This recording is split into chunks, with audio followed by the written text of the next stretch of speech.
Hello, welcome in. If you're here listening to this podcast, that means you're destined for something great, and we both know it to be true. So without further ado, welcome to the Dark Matter Podcast.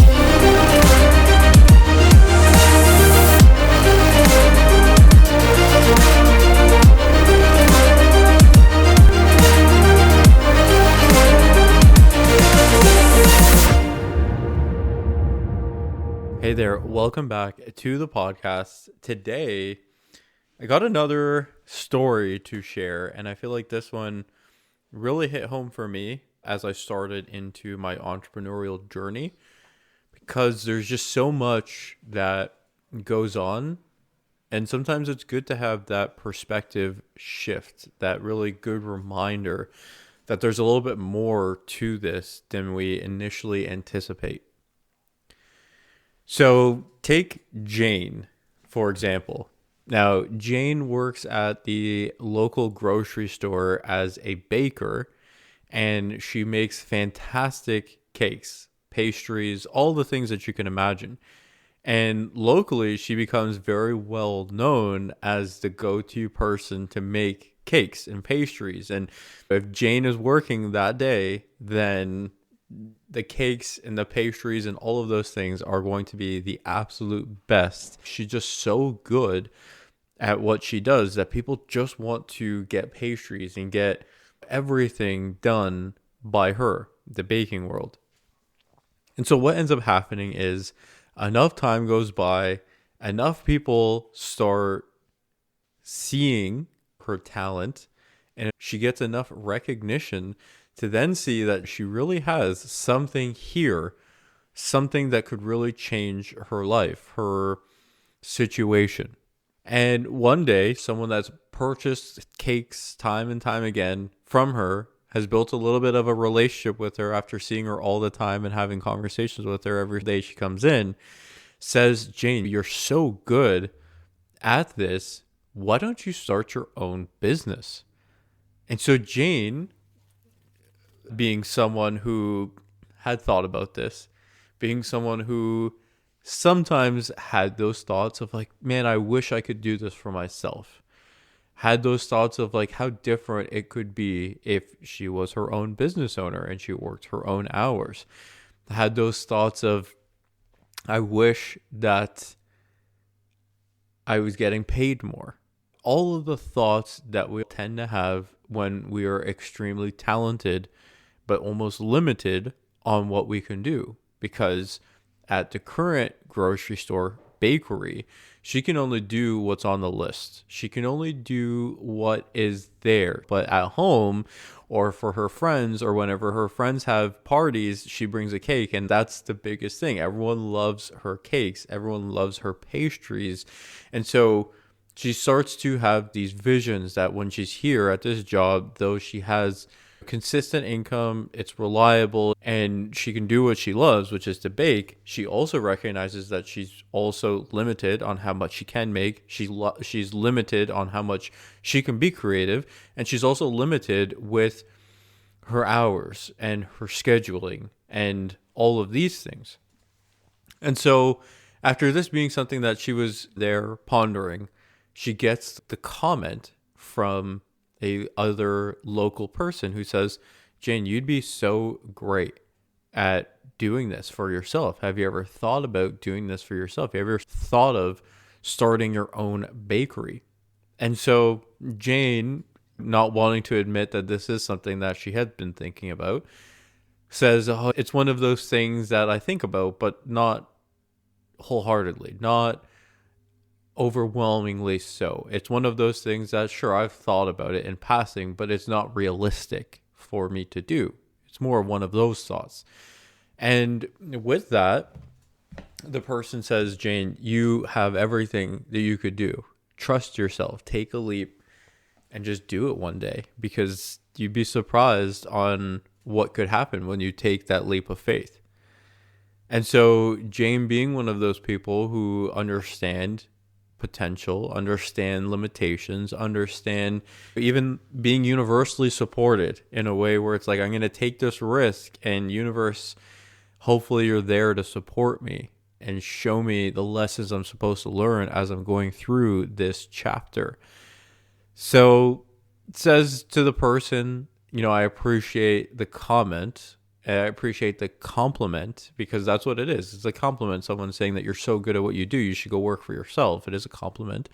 So she says, thank you for the compliment. I'll take that into consideration, and just continue to work away. And of course, as you can imagine, as soon as she gets home, those thoughts are compounded. Now someone else has affirmed to her that she could start her own thing. So then a little bit of time goes by. A couple more customers of the grocery store end up saying, hey, you should start your own thing. And now she's getting the affirmation and the confirmation all around her that this is that step for her.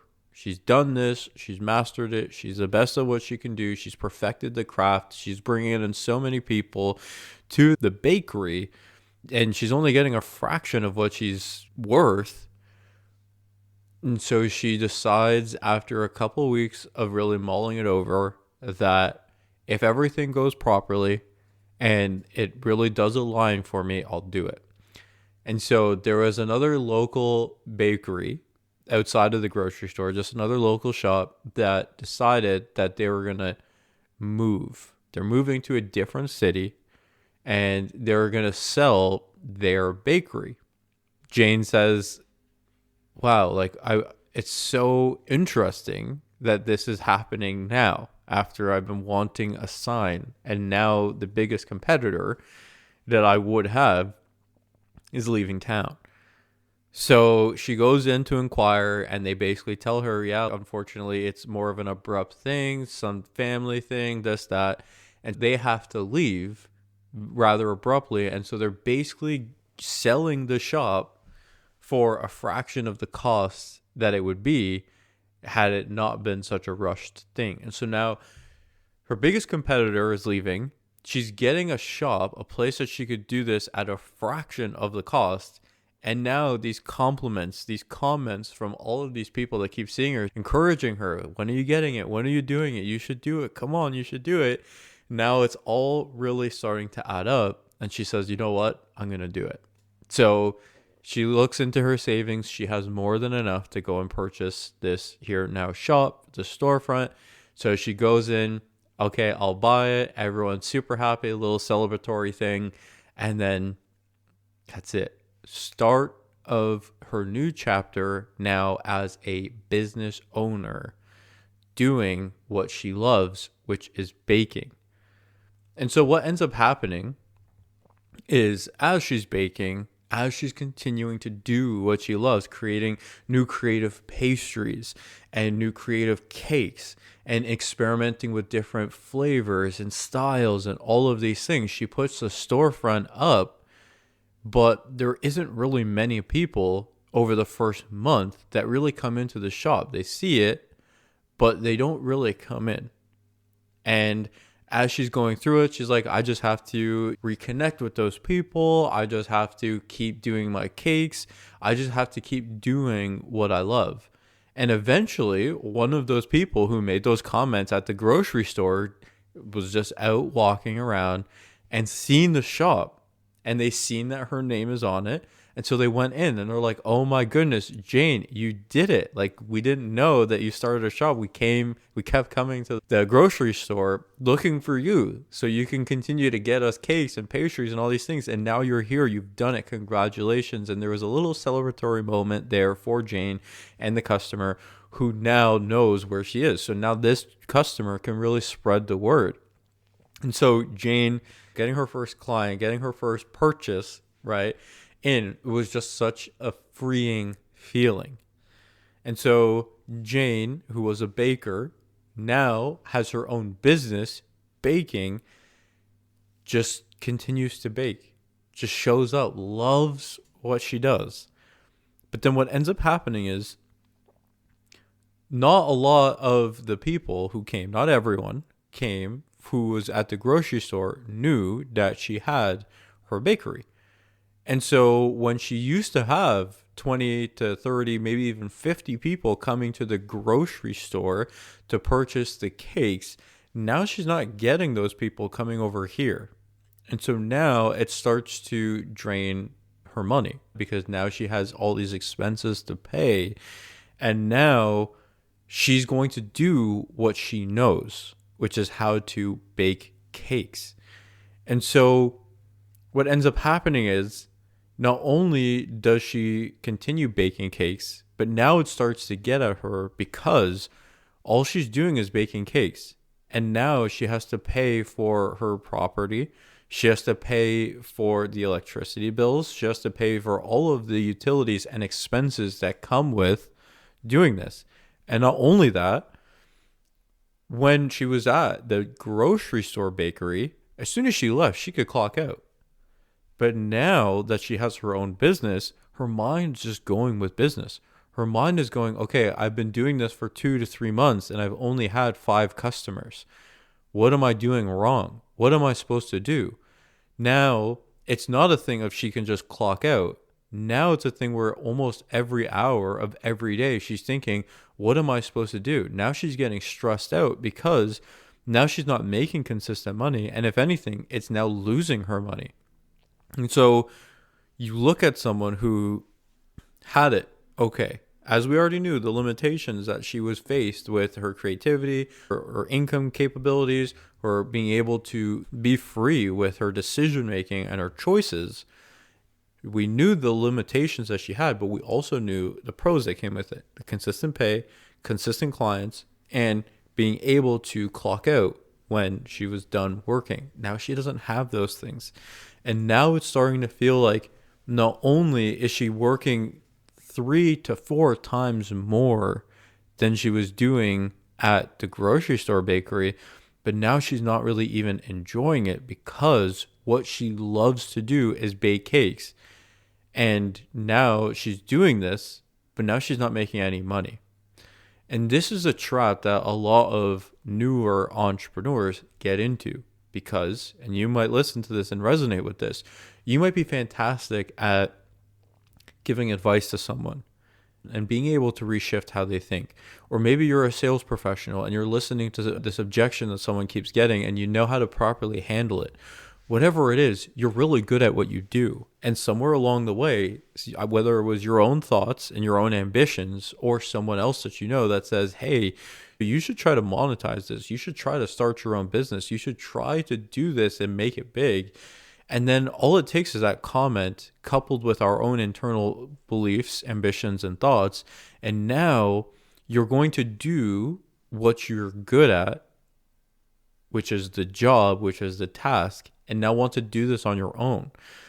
But what people fail to realize is that there's so much more to entrepreneurship. You can't just be good at what you do and then go make millions of dollars.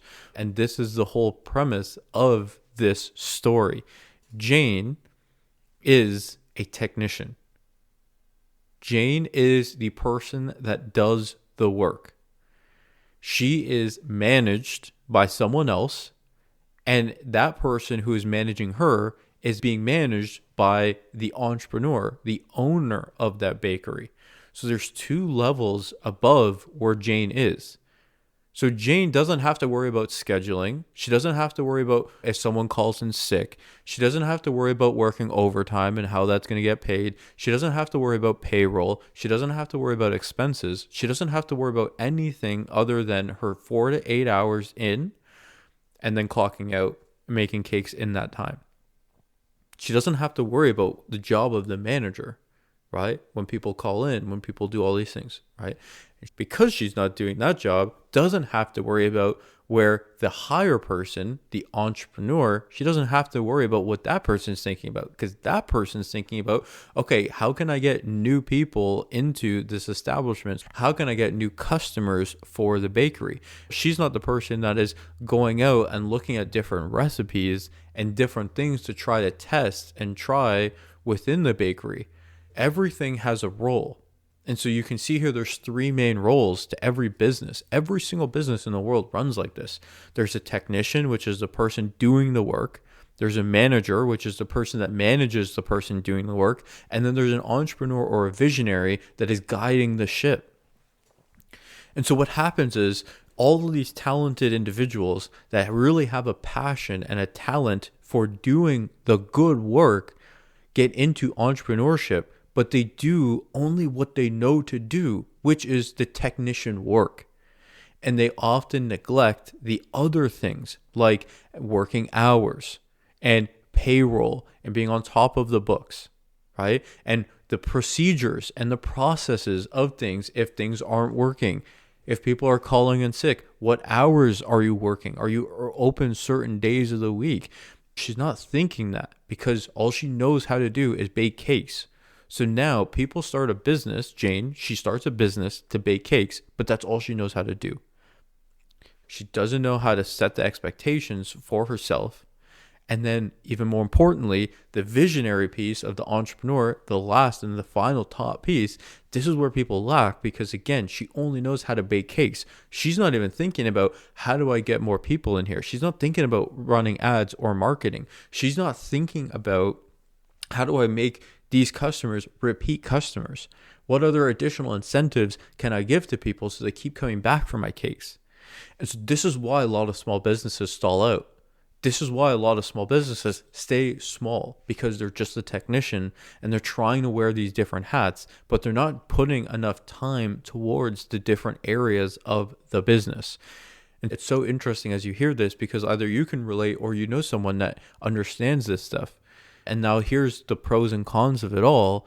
And now you recognize that it's not because the person isn't good at it.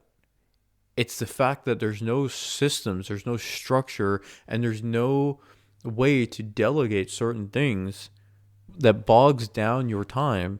And now it makes you feel like you're overworked and underpaid. And I think a lot of beginning entrepreneurs also always say, and there's a lot of influencers and people that say this, when you're beginning your business, it's all hands on deck. You got to be working 10-hour days and you got to be always there and 7 days a week and this and that. It's like, you don't have to do that. There are people that do that and they find success 100%.